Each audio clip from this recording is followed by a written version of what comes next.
Who? Paul and you? Yes, Paul is in the room with me tonight, like old school Silver Arrow Media days. Dang. I should be there too. You should be here too. It's rude. With the gas mask on. I did that for you once. I'm not doing it again. It'll hurt my face. I'd pay to see it again. Would you pay? Yeah. I got Venmo. I'd pay to see it again. That was quick. I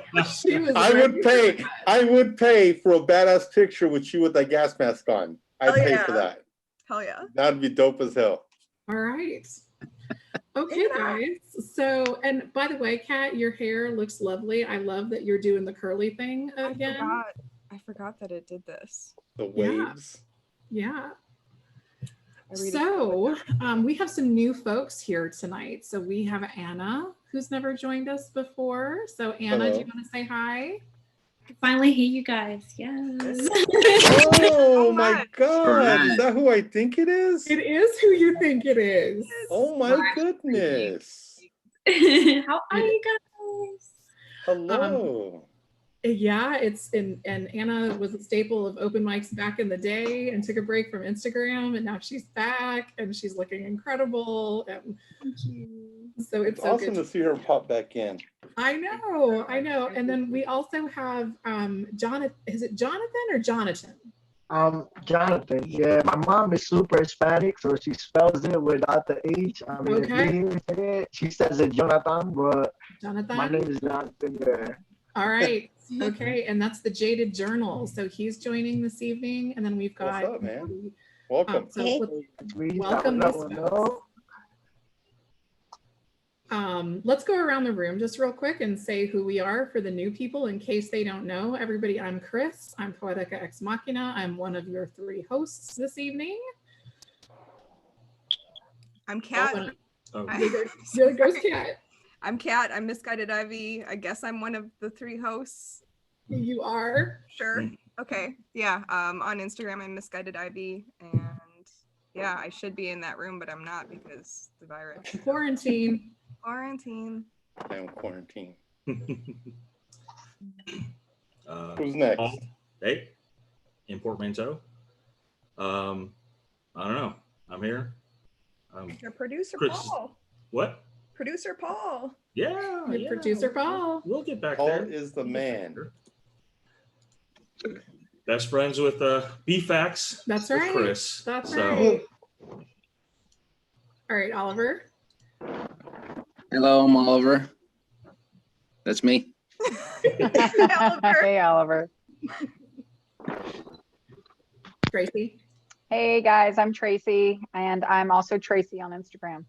Hi, Tracy. Nat. Oh, hi, I'm Natalie, and I'm Words from Natalie on Instagram. Natalie's Natalie. here too? What's I up, am. Nat? And you're also Natalia. I'm also Words from Natalia, and I'm also Words from Candy. That's right. That's right. What about Priyanka? So, hi, I'm Priyanka and I'm Red Logolepsy on Instagram. Okay. Wade. What's up, guys? I'm Unknown the Poet, aka Wade Stark. On Instagram, I'm just Unknown the Poet. What's up? What's up? What's up? And then we've got Melly, who just joined, Atlas M. Rose, the Saint Atlas. She's connecting to audio. Are you able to hear us now, Lovey? Still can't hear us. That's terrible. That's terrible. Technology. Okay, all right. So I don't know if she's going to be able to join us because she's been having audio issues. So the way this works, for those of you who haven't joined us before, we go around the room and we read 1 to 3 pieces of poetry. We're going to do something a little bit different tonight with a couple of people, me being one of them. So I'd like for this to not just be a place that we do open mic poetry, but I'd also like it to be a place that we can bring poems to get feedback and to get work sort of hammered out if we need to. And so I know that there's a couple of pieces that are on the table for getting feedback this evening. And I think what we're looking for when we do that is really to help a poet sort of finish off a piece, help give them guidance on what works or doesn't work in the piece. You know, this is done from a place of love. It's done from a place of, you know, helping hone someone's craft. So this isn't an opportunity to say, I think, and not that anyone in this room would do that, but this isn't an opportunity to give your opinion on a piece of work. It's all about how we help and make things better. So I have a piece I'd like a little bit of feedback on, and I believe Tracy does as well, if she's still up for doing that. So with that said, I usually close, but I think I'm going to start tonight. Just because I have been closing and I want to go ahead and just get my stuff out of the way. Ha! Hey. There she is. Hey. Yay! Hey, Melly, what's up? How are you? What up? What up? I'm so sleepy. It's good to see you. See you too. Sorry. I don't know what that was. Like, it was sucky. But here we are. Here we are again. We're all together now, and that's good. So all right, so I've got a couple of pieces that I want to read. I'm actually just going to read, I think I'm just going to read two tonight because one of them is kind of long. I don't remember if I read this at the last open mic. I don't think that I did.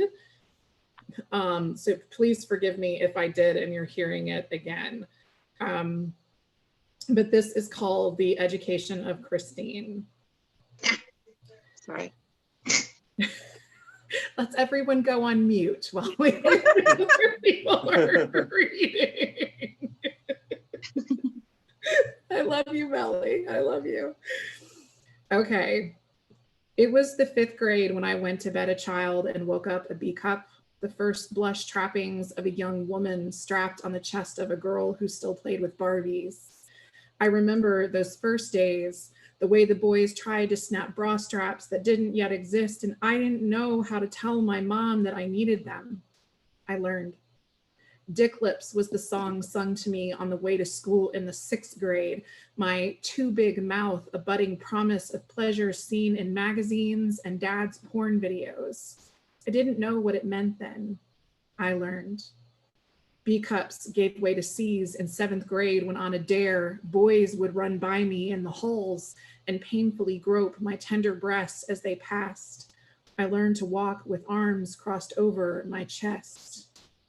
The second time I saw a cock was at 14 when Brian Kurtz ran into his sister Becky's room and stroked his meager length over the bed while I, mortified, pretended to sleep, wondering why the fuck he was wearing a yellow raincoat and afraid of what might happen next. I learned to sleep lightly.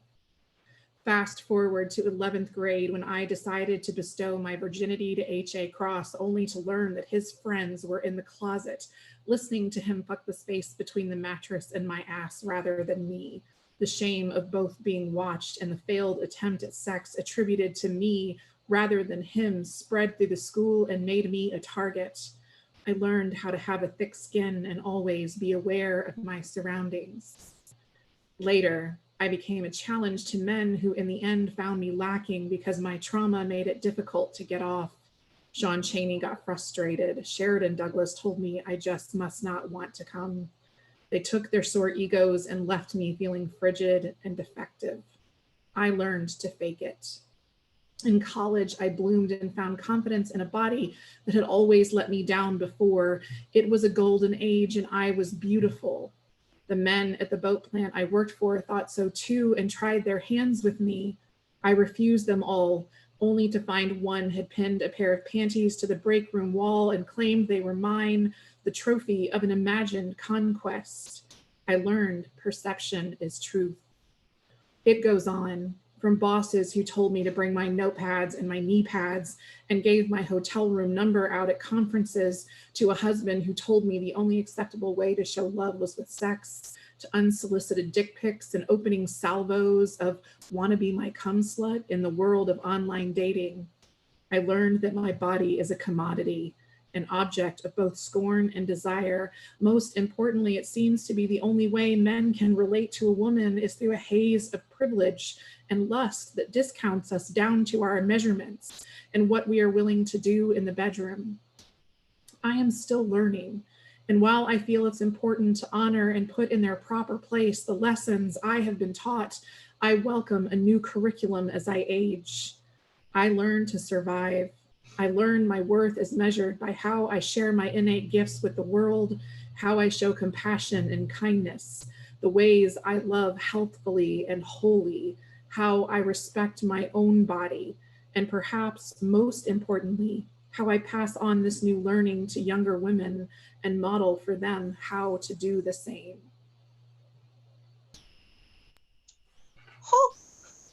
I was muted. It took too long to come off mute. God damn it, Chris.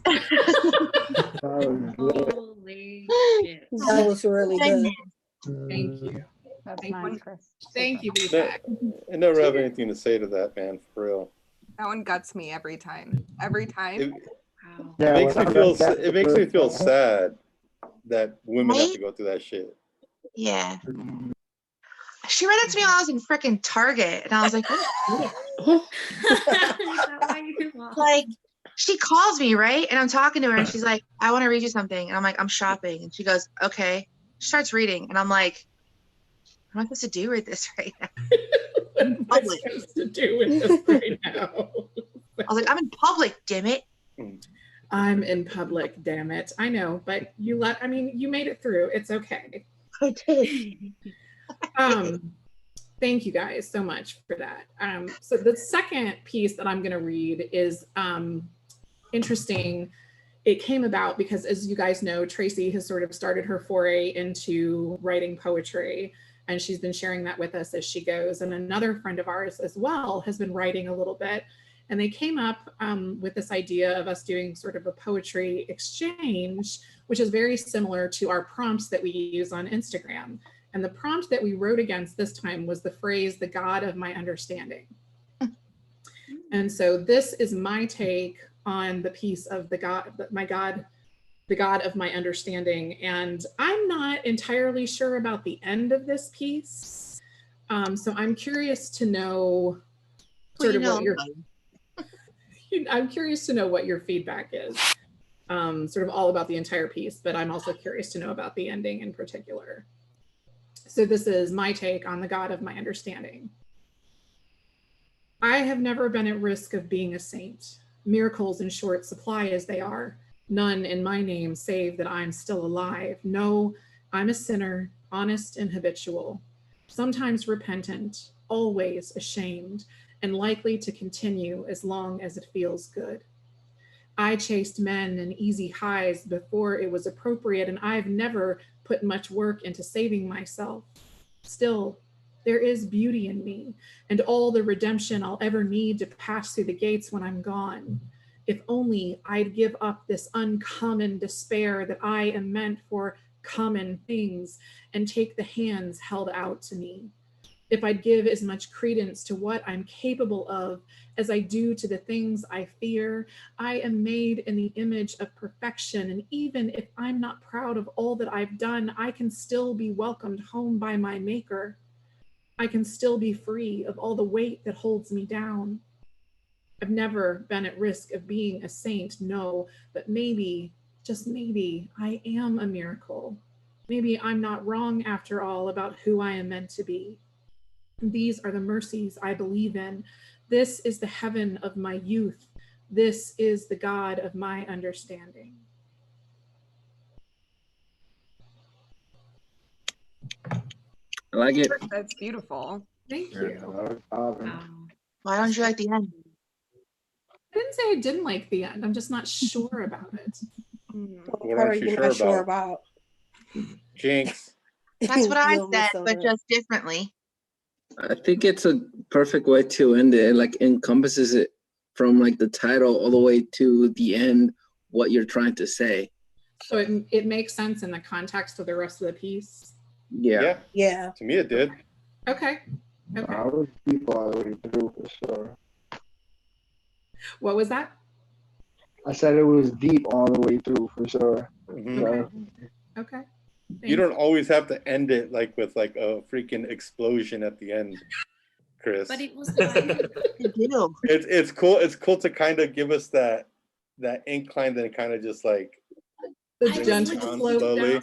Yeah, not the whole. Then we'll drop you on your ass. It's over. Boom. I don't know. I'm a fan of a closing line. So like one that like literally punches you in the face. That's No, how I most hear of us write. That's how a lot of us write, is in that manner with the Yeah. whole, the gut But I punch. think it did. I think because of the rest of the piece was already pretty heavy. Mhm. I don't know. I kind of dug the ending. Okay. Yeah. Okay. That's just the validation that I'm looking for. It's not the typical way that I end a piece. And so I always kind of have a question mark when I'm done with something. And yeah. So, thank you. Well, if it's not typical to you, of course you're going to question it. Yeah, always. So, okay. All right. Who wants to go next? Well, don't all jump at once. I'm all on. I don't wanna honestly follow didn't even. that. I honestly didn't even come to read. I just came to listen. Okay. I'll go since I'm the new kid, I guess. Because I have nothing. New kid. So I already told Chris what I'm going to read, but so there's only 3 people, I think 4 actually, 4 people in here, maybe 5. I don't know who's in here. I'm just gonna keep talking. That have known me for long enough to know that I need your opinion. I need to know if Juliet's farewell letter should go in Still It Beats. I don't know because it's a bit different than the rest of the writing. Because Still It Beats was very like prosy. So I'm going to read Juliet's farewell letter first, and then I'll read Call My Bluff. They're both kind of long, but I get through them pretty quick. So if you don't Are you mind. still actually going to put it out this time? Yeah, I'm actually doing it with Mage Soul. All right. Oh, nice. But yes, I'm not going to chicken out this time. So, but yeah, I don't. Wade, honestly, that's probably, yeah, that's, you know it. So you guys know the style of it. So Just spit it out, woman. I'm spitting it out. I'm spitting it out. Okay. This is Juliet's farewell letter. I've lost everything and I've lost nothing.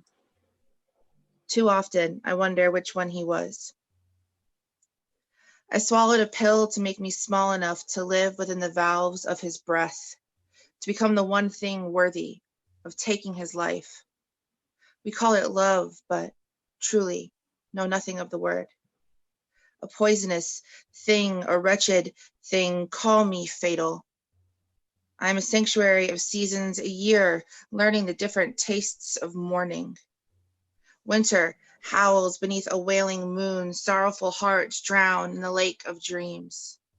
Back flat to the balcony, I stretch my limbs, creating space for lamenting lovers to make their way home into me. Bones shatter, new territory found, left open to claim as frigid promises break pinkies on hollow declarations. I can feel the wickedness of hope as it begins to ruin me. My worship, a bane upon those to whom I confess my sins, knees bloody and worn, my descent into hell. A canopy of fire shelters me from the fall. The rush of the earth standing on the tips of its toes so that it may reach me before I decay as if I were a rose. For if it were any other name, it would still smell as death on my tongue tastes.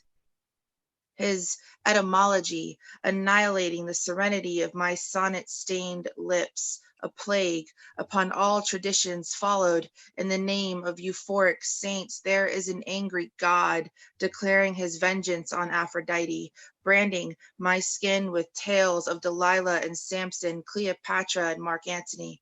A midsummer night and dreams escape me, elusive thieves taking flight on spears of opaque sound.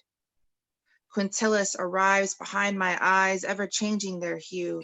Cerulean, honey, moss, and augmented earth snaps its jaws, a pickaxe cradled in its teeth, an echo of freedom bouncing off cataract spheres. Images of utopia incinerated in its shadow. Foolish girl, cheek to marble, perspective changing as voices begin to rise, a chant cresting this new horizon. Hail, Caesar, hail, Caesar, hail, Caesar. Unconscionable vagaries of ardent infatuation dye the sky a shade of turmoil. Marble tattoos my back as I turn to face the houses ruled by stars and globes of rock. Ariel smiles down at me from 1.9 grains of faith, a satellite of sylphic limbs circling the Titan god, a father I have dreamed of calling my own. I time travel through blossoms of porcelain petals, their demise a prophecy of soul. A greenhouse constructed within a minute of threes. Fate begins to spin me on a loom, visions of what could have been flee. I become an oracle of spring, an augury of love's schism. Smiles dance in mockery as curtains are called, and I can feel the crumbling masonry of my vulnerability. It was but a murderous wish, a villainous plea into the night. Thus, with a kiss, I. Damn it. Oh. Melly? Damn, Mel. And you want us to read today after Chris and Melly did all that shit? I'm not gonna read anymore after that. Oh, Oh shush. no, everybody reads. Everybody reads. I have a question though, like for you long form people, because honestly, I've never written anything that long. But Chris has, obviously Melly has, I know Kat has. You guys have written some really long pieces. How do you know when to stop? When it tells me to? No, like it's like a genuine question because I've tried it No, I know. honestly. That's and honestly I've always my genuine felt answer. I've always felt that when I did that, it goes from being poetry to more of a rant. But this is just me. Like that's my personal thing. I'm not saying that's what your pieces were. Because you guys make them flow so seamlessly. So how do you know when to stop? Like, okay, this is where I'm going to end it. Or have you ever ended it and been like, no, I'm going to keep adding to this? I've done both. So I've done both also. Sometimes you just have to know the gut, where your gut feeling to where it's not sounding too much like a rant, or just to know where like, okay, this sounds perfect. Just follow your gut. Yeah, and I usually have a sense of where something should end. Like I have an idea of the story that I want to tell if I don't have the exact length or words in mind. And so I agree with Melly. It's like when it's time to stop. The piece will actually tell me when to stop. Yeah, exactly. That's a good point. So what Chris said made me think, like, for me, it's whether it's a story or a topic. Because if it's a topic, I can go on forever. That's sometimes if it's just a topic and I go, okay, how many ways can I, circle around this topic? Right. It's infinite for me. So I'm like, let's do this one area of it and then revisit it again from a different perspective in a different poem. So that's when I know to stop, when it's a topic. If it's a story, then I can go start to finish, and that's when it can get long. But you can kind of weave some of your opinions and feelings about that story into it, but it's not necessarily you're coming at it from like a concept, an idea. You're coming at it from like a story which has a distinct start to finish. So that helps. That makes sense. Yeah, I've written 3 versions of the same thing and then decided which way I want to start about and end about. So it takes some time, but it's just a circle where you go. I think it's easier way to figure out. Yeah. Like the next one I'm going to read, I kind of had that problem because there's a line where it would have ended perfectly, but I was like, it doesn't feel right. So then when I kept going, and I finally ended it, I was like, oh, okay. That's a good start. I want to say something that I know everybody else is thinking. Yeah. Kat, you look like a cuter version of Zoe Deschanel tonight. Yes. Yes. For real, Who's though. that girl? It's Kat. Oh my god. That was Sorry, cute. I just had to Thanks get for that getting off my longer chest. than I normally allow. So, to get. okay, but wait. So, does it fit in Still It Beats? Yes, I think it fits so. in Yes. all of these. Yes, Yes. I do. Yes. Because, like, Indeed. I'm a little obsessed with it. And I would be really sad if it didn't. It Yeah, absolutely. it absolutely should. I think This that's not one, obsessed. okay, so getting into Still It Beats and having to like write that way and not the Reckoning way is not easy. Because I've like started structure in my pieces, and a lot of Still It Beats is just straight prose. So this one I kind of combined it and I made a little baby. Baby. Baby. But this is called Calling My Bluff. And Chris heard this one earlier. Sorry. My eyes have always given me away.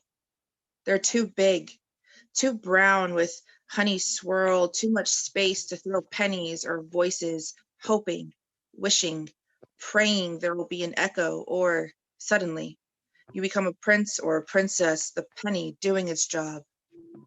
They're too much. More precisely, what they hold is. Someone once asked, they're all in there, aren't they?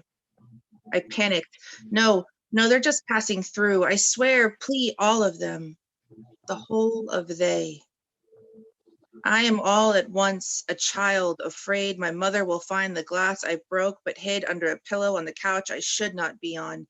And I am a child posing pretty for a magazine in a foreign country. And I am a child bleeding on my ice cream at the baseball game, hoping the tooth fairy likes colored sprinkles. They won't leave. Escapes in a whispered lisp from my now too full lips and my then gapped two front teeth. My eyes have always given me away. They're too old. Too many rings in the trunk of a Sequoia, too much tarnish on the jewelry I lost in the preschool bathroom. They've been rusted. Centuries of tears leaving their tail in a film covering my right iris. Many someones once said, I could get lost in those eyes of yours. I wish you would understand, it is not a journey to plan for, no rucksack large enough to stuff with snacks, maps, and extra socks when you lose your way on back roads winding through matted brush and half-paved trails spiraling round scraggly mountaintops, and when you become a wayward traveler of cities and lands you once dreamt could be true, don't panic. Please do not scramble for purchase on my root-lifted sanity. The compass I had placed in my earth is for me and I alone, to always find home, upward and inward, north 333 degrees. Do not knock on my fourth rib, hoping it is still a bit loose from when it fled a few years hence, when it decided to mutiny and allow my heart to once again be free. I have commanded vines, keep it where it belongs, right between the left 3 and fragile 5. What I'm saying is, no one is going to come looking for you. My eyes have always given me away. They're too hopeful, too much faith lighting forgotten wicks in deep ocean caves, too much love. They've been stained. Glass rose, the sun peeking, elbowing through crowds of memories, imprinted, stamped. Why do you still have faith? My eyes, they have always given me away. Tears slowly pool, 49ers march over the horizon, army crawl over my lashes. Are you going to cry, little girl? My eyes, they have always given me away. Scrying mirrors dilate, narrow, an arrow dipped in the blood of grace. My iris, the bow, my eyes, they tell a story. Cry? I have wiped the rain off a young man's face without the ring of Solomon on either of my palms, gracing his quivering jaws. I have screamed with a mother as her son grows wings to cradle her fall into despair. Cry? There are rivers of fear earned, carved into my freckled cheeks, stampedes of two-legged creatures racing towards extinction on the crests of waves thundering from my throat. Cry. Oh, I'll cry, but the tears will not dry before the breeze can ask where they came from. No, they will fill the humps of camels across deserts in this world and every other I occupy. They will wash the hands of those who beg at altars for a sign of peace, quench the thirst of rainless skies. Cry? My eyes, they have always given me away. And there are signs of water on Mars, I've been told.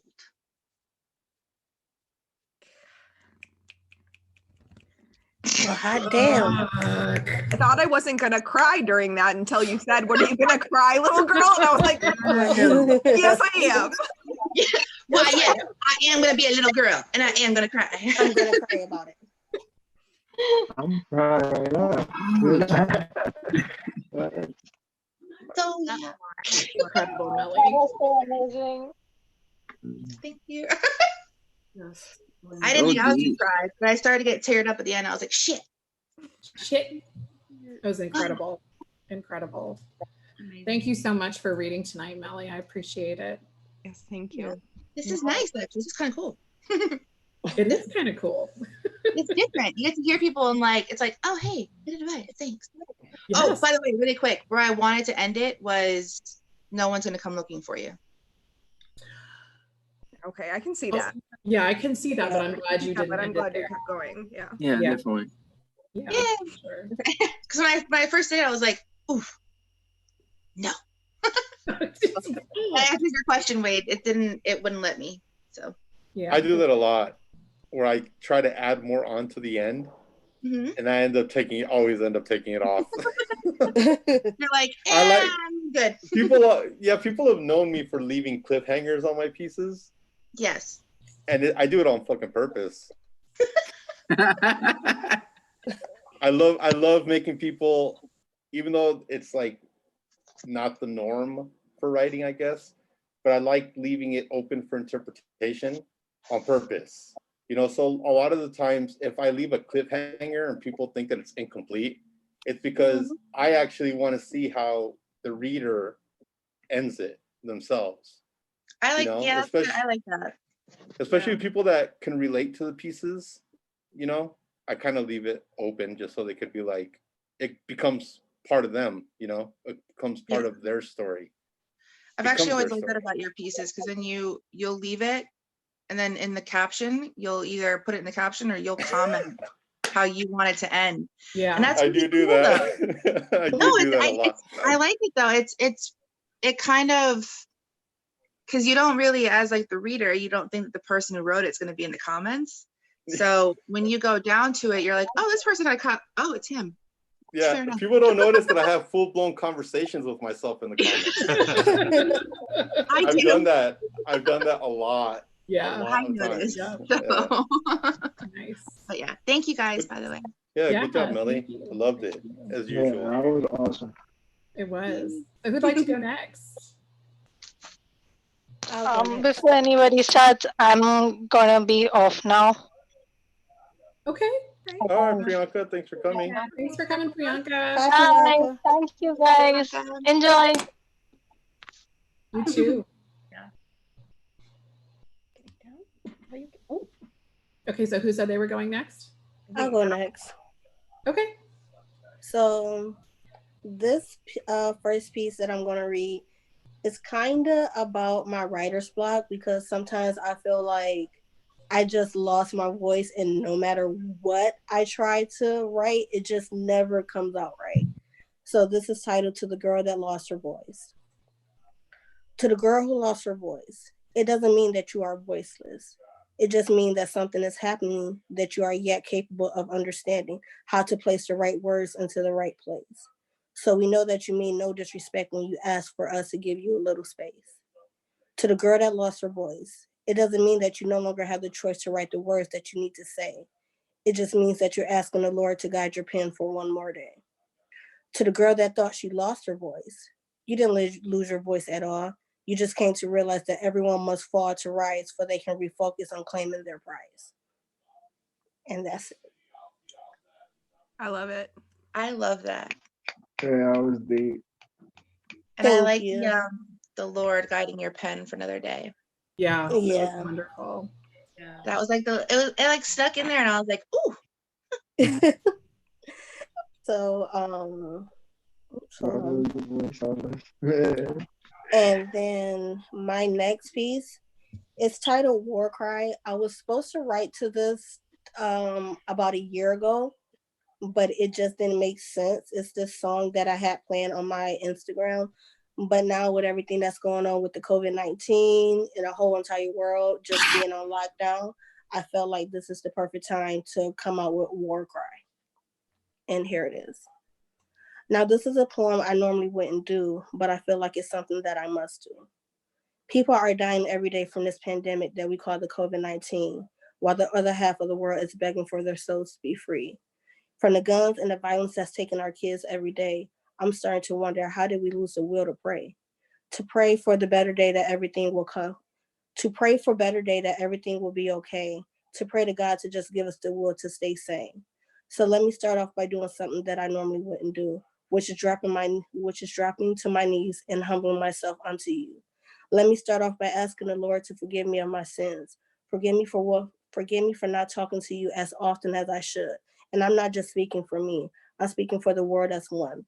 For we know not the shame we have brought unto you. So we come before you on our knees with our war cry, begging for you to see us through. And that's it. Amen. Amen. That's powerful and needed right now. I really like that. Did you post it? I did post it. That's beautiful. Thank you. I really like that. That last line was Yeah. a nice way to wrap it up. Yeah, because on my Facebook, I see a lot of posts where they're saying like we need to talk to God more, ask Him for our forgiveness, and that some people believe that the end is near just because everything that's going on. So, I mean, if we all was to come together as one with a war cry to the Lord, maybe some things would just start changing bit by bit.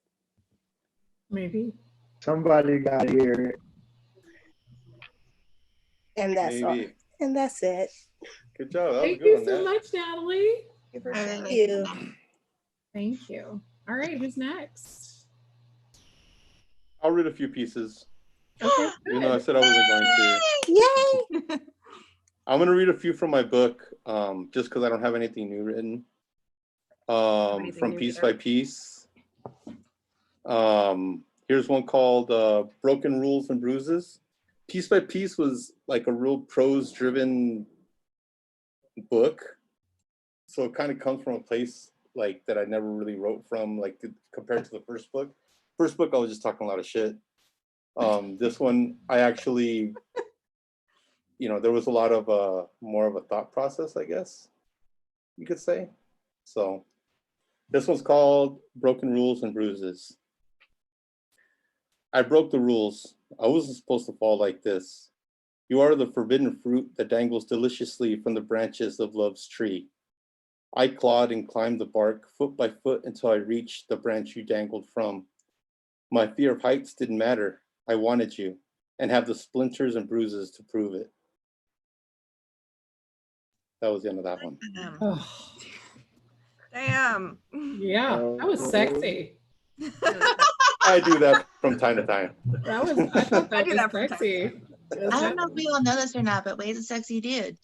He is a sexy dude. Sometimes. And he was onto something before everybody else was. Dude didn't even have to buy a mask. He's had like. You know what's funny is I actually go out like this now, and it's normal. People are like, cool. oh my God, are you the unknown poet? And you're like, glad I am. Oh, maybe, maybe. The second piece is called How Did We? This one's a little longer.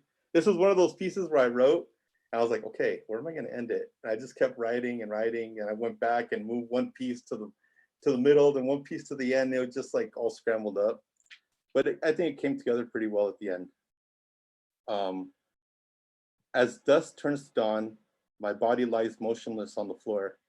I cease to move, as to not knock over these empty bottles that surround me. My heart is still in slumber, but my mind is wide awake. My thoughts are consumed by us. We must have been in love, right? We must have at one point been in love with each other, right? After all these years, I still find myself asking the same damn question, followed by this next revelation. When did we lose that feeling? At what point did there cease to be love? Some questions will just be carried to the grave with me, because the responses might be worse than death itself. Yes. Yeah. That's brutal. That was everything. That's brutal. My feelings are That's hurt. questions you're not sure you can handle the answers to. It's because like I always like, I feel like my writing is so simple, you know, because I explained to Chris a long time ago, the way that it's written is the way that it comes out. Like I've had people try to edit my work, especially piece by piece, like when I did it with Carlos. And then my editor from the last book, they tried to edit my work and I wouldn't let them. I told them it's either that way or no way, because the way that it's written is actually how it comes out. Like, yeah, it's fucked up punctuation and there's probably stuff where it shouldn't be, but that's the way that, you know, I think that's my brand, you know, like that's the way it comes out. You get what you get. You That's know? what makes it raw. Oh, But why sure, do you you think it's simple? Huh? I don't understand the simple part. Yeah. There's nothing simple about it. The simple part actually comes from insecurity, because when I first started writing, I got a lot of ridicule. And obviously when you first start sharing, you know, your work and your creativity, it actually affects you. Yeah. You know, because regardless of what you do, whether it be music, because I mean, I've done it all. Those of you who know me personally know I've dabbled in everything, music and painting and drawing and everything. Writing has just been the last thing that I did, but there's been ridicule in everything. And, you know, you have people that say that you're not good at it. You have people that will tell you that it's trash, which is like the main thing that people like to say. So it really comes from a lot of insecurity, especially when you look up to a lot of people, because I've learned a lot, and I've said it before, I've learned a lot from a lot of you guys. A lot of you here in the room right now, I've learned a lot from you. Melly, Kat, Chris, you know, I've learned a lot from you guys, you know, just by reading your writing, and just getting to know you guys, you know, on a more personal level. So I'm not saying I compare myself to you guys, but the people that I have on this pedestal, when it comes to writing, because everybody knows that I don't read poetry. People ask me like, who's your favorite poet? I tell them like Tupac or myself, because I don't I don't read poetry. Yeah, I don't read poetry. And people ask me, well, why don't you read poetry? And it's because I don't want my writing I don't want my writing to be a reflection of anybody else's. You know what I mean? So it's like, regardless of what, like, it's like when you do music, like you're doing music, you know, you're always going to be influenced by something else. So I found that the more that I stayed away from reading poetry, I was able to create the style that I have. And I'm not saying that there isn't talent, you know, or that there isn't amazing writers. You know, obviously there are that are beyond amazing. But, you know, the few people, or the people that I've read, you know, on IG, it's like, it's really like helped me step my game up, you know. And yeah, I say my stuff is simple, but the more that I grow little by little has a lot to do with you guys, you know, and a lot of the ways that I've learned how to just make my writing better without having to look into a dictionary or a thesaurus or anything like that. You know, I mean, that's how about poetry though, is that in all art, is that there's always someone that it's going to touch or affect. which is the beautiful part about having some different mediums and just different styles and different voices, because it's gonna touch somebody. You're gonna reach someone who recognizes themselves in you or your words. So never and that's doubt. why I've never changed. That's why I've never People on changed. Instagram tell you what to do either. Yeah. I did have one Prime person example. call me that my writing was high school journalistic level. Wow. To be fair, I didn't know you did. I mean, And you know what? Paul. He left me a big comment on my page, on my web page, my website when it was up, and he just went off on me, comparing me to Atticus, like saying that I was copying his style because I hide my face and this and that. Shut up. Like he went off on me, and I laughed at first. Like I shrugged it off. Like, I don't even know who he. I found out who he was because I'm crazy like that, and I reversed his IP and I found him. So I found out who he was, and I found out that it was actually a friend of a friend on IG. Oh. So I went to this friend on IG, and I told them, and they told me, you know, they were shocked, number one, because they didn't think that person was like that. And then when I showed them the proof, they were like, and I wasn't trying to start no drama because everybody knows I'm not like that. But I am to hurt them. I just wanted that person to know, like, this is your friend. Like, yeah. I didn't know that they were like that either. And then it was just like, they told me, don't worry about it, and like, that was just a big like learning point for me. Like, your writing is never going to be for everybody. It's not. Yeah. But I think we all have our strengths, and you guys are all amazing. Yeah. Well, so are you. So are you. Your work is Thanks. absolutely amazing. So thank you. Thank you for sharing it with us tonight. Unknown the poet. Unknown the poet. Unk is in the house. All right. So who wants to go next? I'll go. All right. There you go, Oliver. Oliver Roman in the house. Yeah, sure. Let's see. I'll read 3. Yeah. They're somewhat short.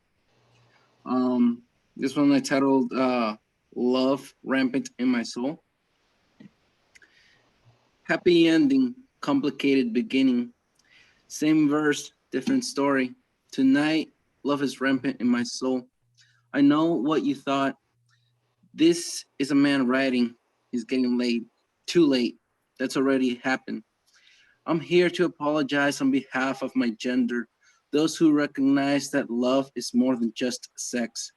Still and yet, I am a man. I do crave for sex. Don't get me wrong, it's part of my fault. I also know that I too can get hurt. I too, as tough as I've been made to be, I too can be happy and free to express. I can live. I can make someone smile. I can want and make someone else want sex, but in a healthy way. Tonight, love is rampant in my soul. Why? Because I want what I once had with someone who wants what she didn't, to stay, to grow, to love, to solve problems, and to love. I want to eradicate the thought that every female wants me, when even I know I only want one whose scent is embedded in my brain, heart, and soul. I too wrote these words to whom it may concern. I wrote these words. I write from a male's perspective. Rape is intolerable. I will stand by women as I will stand by men who agree women who play with our hearts are no better than we are. Wow. Yeah. Wow. That must have been really hard to read out. So, because it just like came across as like pure emotion. And to write. Yeah, I'm very wrong. Yeah. Kudos. Yeah. Thanks. Incredible. just mixed feelings and where to not offend people. So Ugh. You're always gonna offend somebody, I was Betty. You're just not gonna doing say your that. job Yeah. unless you've offended somebody. So You're Yeah. always, you're I mean, always speaking gonna of- offend somebody. I mean, But, speaking you as know, Natalia, sometimes you have to offend somebody to get your point across. Natalia. go Natalia. but try your best not to, right? No, Alright. do it. Do it. Please, I yes, do it on it. purpose. As long I as you're encourage not I you. know, offended, Wade. as long It's as you're not art. being authentic, It's art. you're being Honestly, kind. if you don't offend somebody, you're not actually being honest with yourself.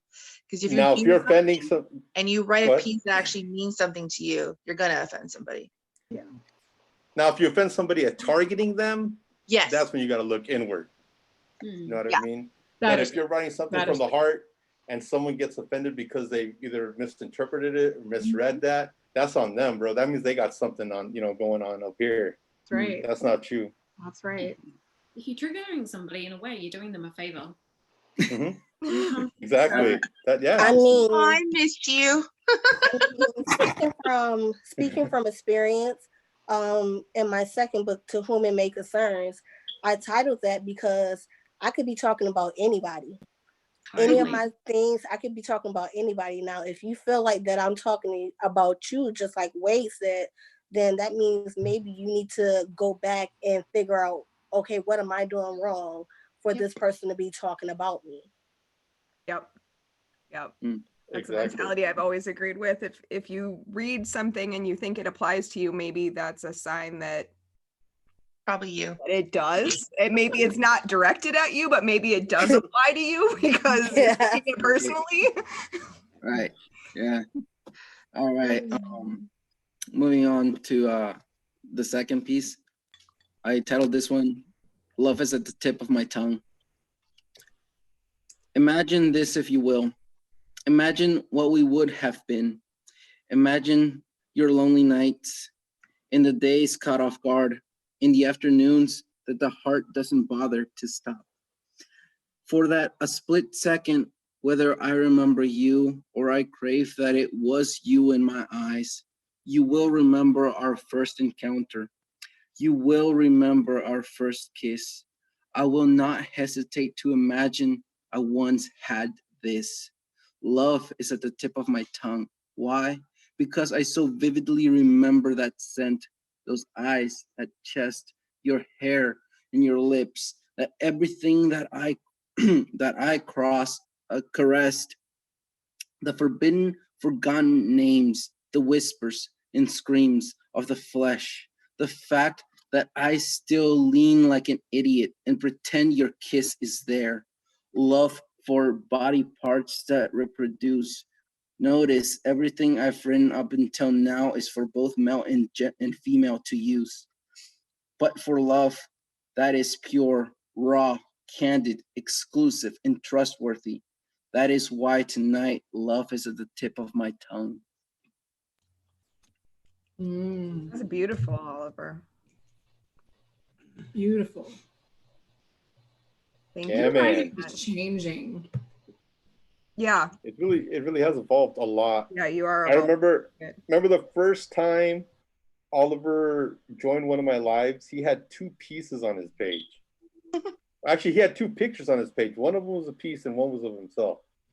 And I read that piece. And dude, you have grown so much from that point in time. It's probably been about a year and a half, maybe. You've grown a lot, dude, significantly, in a good way, by the way. Thanks, man. Very cool. Yeah, I really enjoyed that piece also. Thanks. All right. Now go to my phone for this one. I titled this one Crush. Oh, it's about me. Oh my God. Oliver. You know what's funny is I saw that coming like a mile away. I was like, someone's gonna say it. It's either gonna be Chris or Kat. I was like, it's happening. It was me. No one's got a crush on me right now. I do. Yeah, Okay, same. thank you. I do.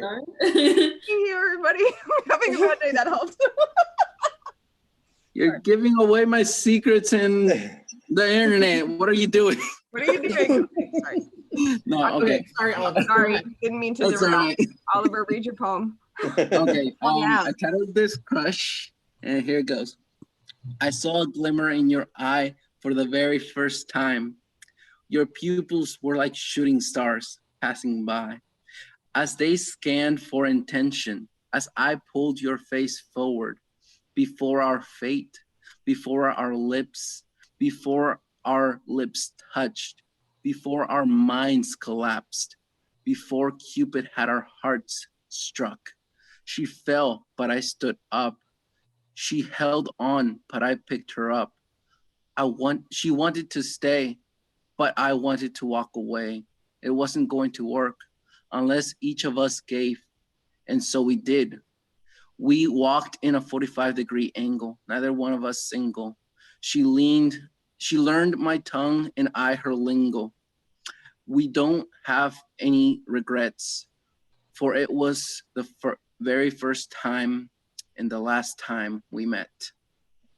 Oh, That was That's beautiful. beautiful. that I love ending. that was my was favorite. dope. I can Yeah, that relate ending to was that great. right That now. was my I favorite like too. that. I think everybody can relate to that one. Yes. Mhm. Yeah. That was dope. Okay, Sure. it was all great, but I really, really like the line about the she learned my tongue and I learned her lingo. lingo. Like something about that was just so stunningly beautiful. Yeah, Mhm. the language lingo. Well So said. good. So good. Well done. The As usual. moment that I came up with that line, I was like, oh my God, I'm in love with this line. I love those moments where you're just like, Me too. yep, that's going. I wrote that. I wrote that. I did that. Pat yourself on the back. Yeah. Just go, oh my God. You like look around And the room, then- you're like, anybody else? No? No. Was that me? It was me. Thank you. I'd like to take out of me. I like me. Sorry. Okay. So thank you so much, Oliver, as usual, for sharing you. with us. Who'd like to go next? I Don't can be go. scared, guys. We've been doing this forever. Oh. Tracy, did I see your hand go up? Yeah, I can go. Okay. Right. All righty. I wore my glasses this week so I can look smarter. I'm hoping that. No, I'm going to actually read two pieces. This is the piece that I read last week. As Chris mentioned, I'm just starting in this medium. So this is the second poem I wrote. And then I'd like to read another piece for you guys and just definitely get your feedback. So this one here is entitled Clearly. What was I thinking, I always asked, because clearly I wasn't. Rather, I lived under the lies I told myself, lies ingrained in my soul so long ago, lies that became distorted truth, truth that was clearly a lie. I took some of the blame that night, the night that began with a heavy pour of clear liquid and ended with a broken cheekbone, the blue tint of my skin, the enormity of what occurred on the side of an interstate, the memory of a crushing blow to my skull. It was clear to everyone else, but not me. You had no capacity to love. I had no capacity to understand this. It just wasn't clear. We lived in a fog for many years after that fateful night, trying so very hard to clear the smoke, to make the gray turn blue. Problem is, that blue always reminded us of that night, something broken like us. I see it now. I see it wasn't me, not us, rather you. I see it now clearly. It's so raw. It's so That's used powerful. Every You time. just started writing? I know. What? That's why I love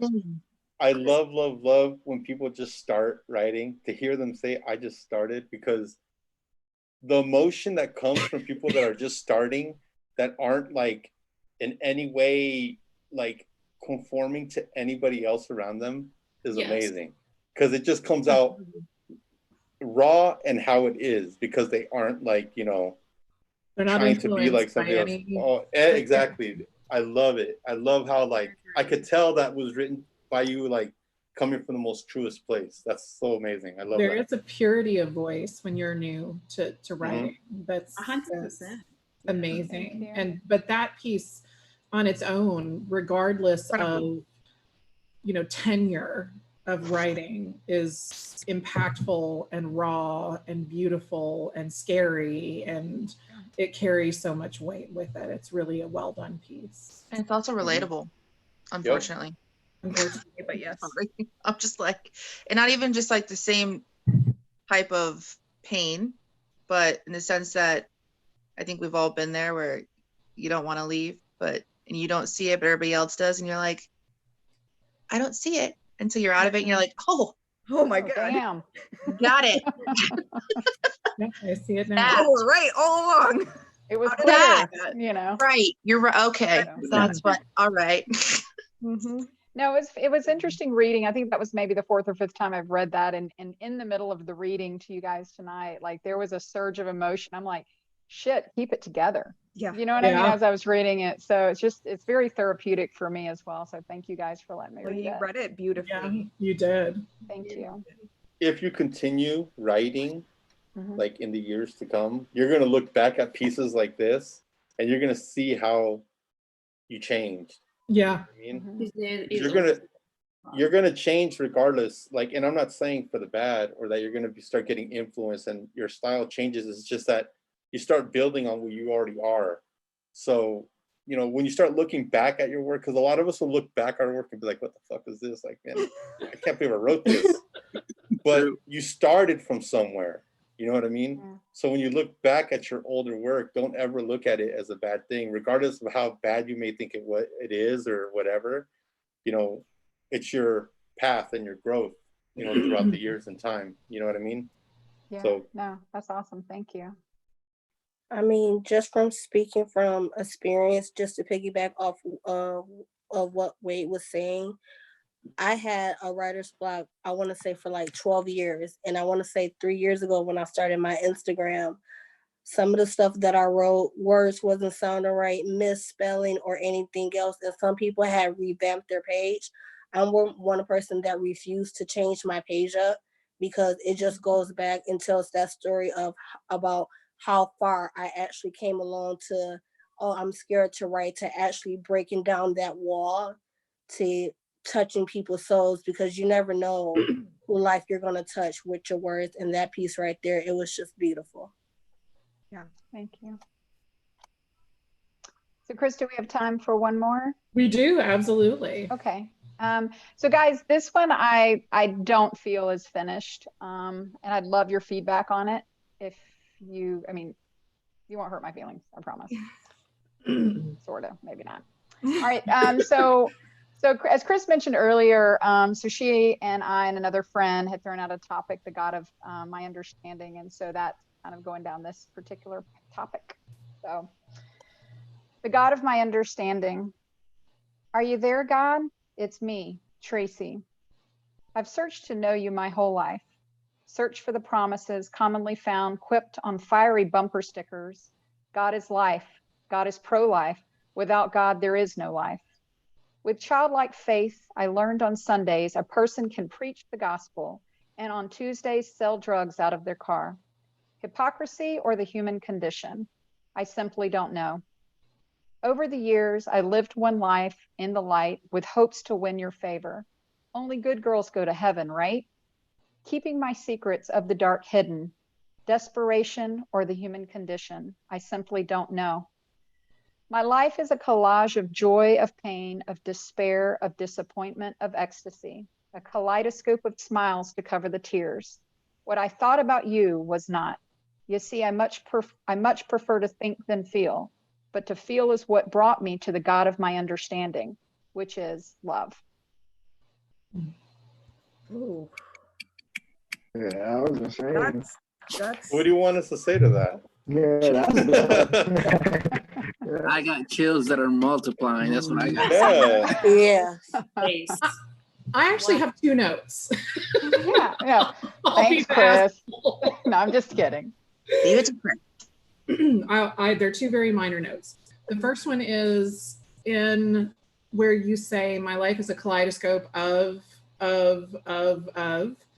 I wouldn't repeat of every single time. Yeah. I would just do a comma in each, and say of a couple of times and space it through that that that line. And then from when we were talking earlier, I just feel like there's some more expanding that needs to be done on what the line that reads, let me look at it. This is unfair for everyone else because I got to preview this before everybody else did. So. Where did it go, Tracy? There it is. The line that says, "What I thought about you was not." I feel like there's just a little something you can do to tweak that line to make it a little more clear. Sure. No, And I think, awesome. I loved where that was going. Yeah, I really like what that alludes to. So I agree with Chris. I would like to hear more about that. Mhm. I like the ending. I feel like what you wrote in the poem leading up to the ending shows this like duality of different things. And at the end, you say that the God you believe in is love. And I'm just curious, like, if what you mean by that, like love encompassing both sides of that, like the darkness and the light, or if you mean it to be like a resolution to that confusion. I like that. Okay. You know what I mean? Yeah. Like, do you mean it to be that it's both, or do you mean it to mean that, like, I don't know. I guess that's where I just kind of, I'm just curious if that's something you want to dig at a little more, or if that's. No, and that's good because I think for me, I did grow up in a very strict religious background, and it was black and white. And I think the God that I believe in now loves all of it. Right. And so I appreciate prompting that. That's good to think about. Yeah, no, that's kind of what I was curious about, because different people have a different understanding of what love is. So I was like, is your understanding of love that it encompasses all of that you were just talking about? Or are you saying like, now I've grown up and I'm out of that and it's just the happiness? Yeah. I kind of think it as like, love was your God. Does that make sense? That's how I interpreted it too. Yeah. Me same here. Which is beautiful in and of itself. Yeah. And again, that kind of goes back to like Wade's point of leaving something open. But if that's depending on like what you want to get across, that's how I took it, as like love is now your God, which is amazing in and of itself. Like, again, it's beautiful. So if that's what you're trying to say, then cool. But if you're saying that, like, you know, you're more spiritual than religious, I have to, that's what Kat said, just kind of like clarify it a little bit. If you want to leave it open, then it's perfect, but push their own idea of love into that. And I mean, it's up to the it's like Molly's saying, it's absolutely up to you. When I heard it, just so that you like, I'm sitting here in a place where I'm like, my idea of what love is really twisted right now. Like 100% honesty, like my concept of love is not a fully positive thing in this moment. So like it's true. And sometimes when people say love, like God is love, they mean like the idealized version of love. And I'm like, do you mean that, or do you mean like my messed up warped all of it. All of it. And also, this is just like a little tip, and you could take it however you want. But when people give you like bits of like I don't want to call it critiques. What's the word? Like what Chris just gave, like I guess, you know, advice or opinion or whatever. Make sure if you do decide to try to give, you know, what they're giving you a shot, always make a copy of what you're writing. Do not delete or go over your original piece, because in the end, what was opinionated to you or what they advised you may not even fucking work. Yeah. And your piece might have been perfect all along, you know, because like what Melly said, this piece in particular to me is open to interpretation. And honestly, if it was me, I would leave it as it is, just because I want people to think about what it is the fuck I'm talking about. You know, I want people to think and find it within themselves. And it's going to be different for, like Kat said, for everybody. it might mean something different to me. It might mean something different to Melly, to Paul, to everybody. Everybody's gonna have their own interpretation of it, and that's what's awesome about it. I'm not saying what Chris is wrong, because trust me, Chris is an amazing writer, and I would probably do anything she told me. But if you do decide to take her poetry advice, or about Interesting. Wow, now it's getting Anything? spicy. I really want Just to test this make- out now. just make sure This you is make over a here. copy, try it out. But honestly, if it doesn't feel right with you, And don't with do you, it. the writer, then don't do it. Yeah, that's the. I think You know what that's I'm the most Wade's important advice thing. wins. Yeah. Chris is having a saucy that piece vibe. was really beautiful. The whole thing was like when you took us from Sunday to Tuesday, the whole hypocrisy, everything of that, it was like, Yep. raw, like ridiculous. That's why I would not change it, just because you came at so many different angles with that, and it hits so many different people in different ways. I would not change it. Like there was a couple of things, like like tweaking maybe this here and there, but the overall message. Oh God, yeah, leave of it intact. just Leave it don't intact. even touch it. As is someone great. who was raised in a Roman Catholic family, it was, even I was like, damn, God is love. Love is God. Awesome. Yeah. All about it. Yeah. So definitely it was, the way that you have it is able to probably maybe touch more people, but it's also your piece. So it's totally up to however you want.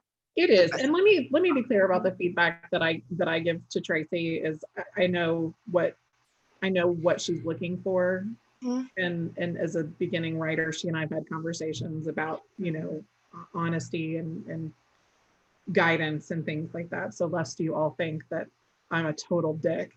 No. No. The only reason I said that is from personal experience. No, totally. Because It's when great I advice. first starting writing, and a lot of people were trying to and that's because I asked for the advice. It isn't like people were like coming up to me and telling me what to do. But even when people like Jay, when he would come and tell me to change something, even though I think he's a talented writer as well, I don't have to fucking do what he said, regardless of how great the advice is. As long, if the piece is how I wanted it to be, it's how I want it to be. Now, the advice that Chris has given you, obviously, like I said, I'm not saying that she's being a dick at all, but I'm just saying from personal experience, I know how when people give you advice and you're just starting, you're automatically thinking it's something that you have to do. Yeah. You know what I'm saying? Yeah. But it's not. It's like, that's why I'm glad that I was able to find a circle of people to talk about this shit with, because when you go at it alone and you get advice like this, like your first instinct is to, okay, well now I got to change it. Now I got to change it, And then what happened to the original piece? You ended up just stripping everything out of it just to try to. You can over-engineer something. Yeah, exactly. So I know I'm not saying that she's a dick. I'm just saying when people give you advice. I am.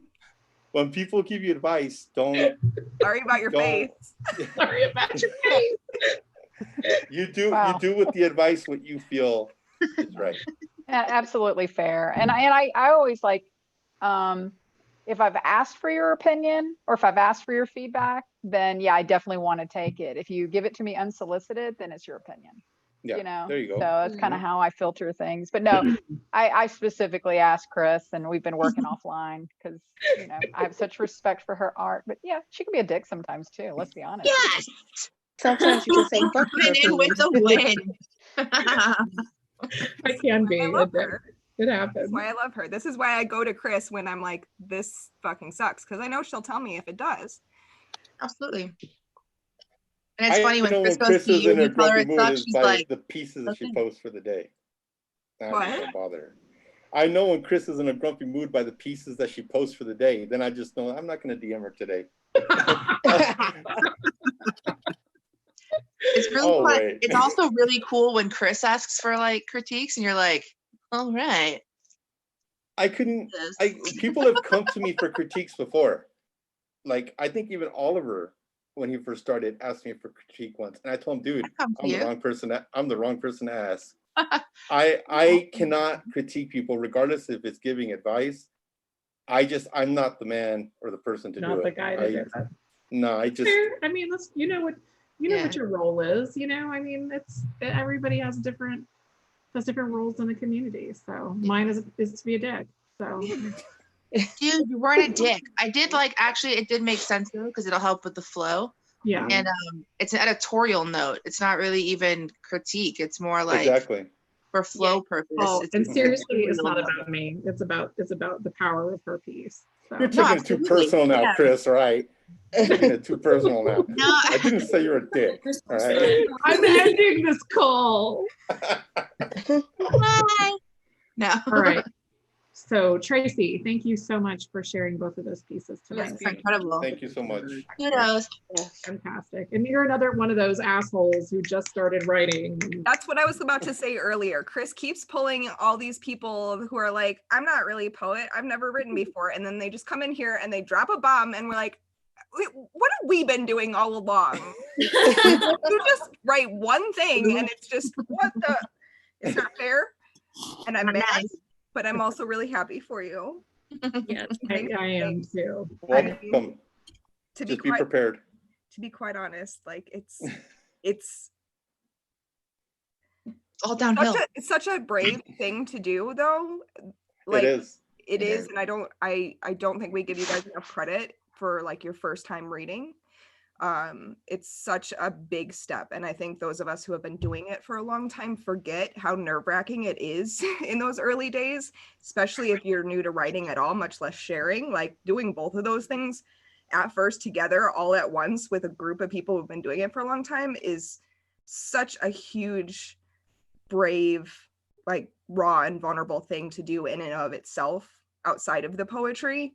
So like, again, kudos to those of you who are doing it. Tracy, Paul, whenever we can convince him to read.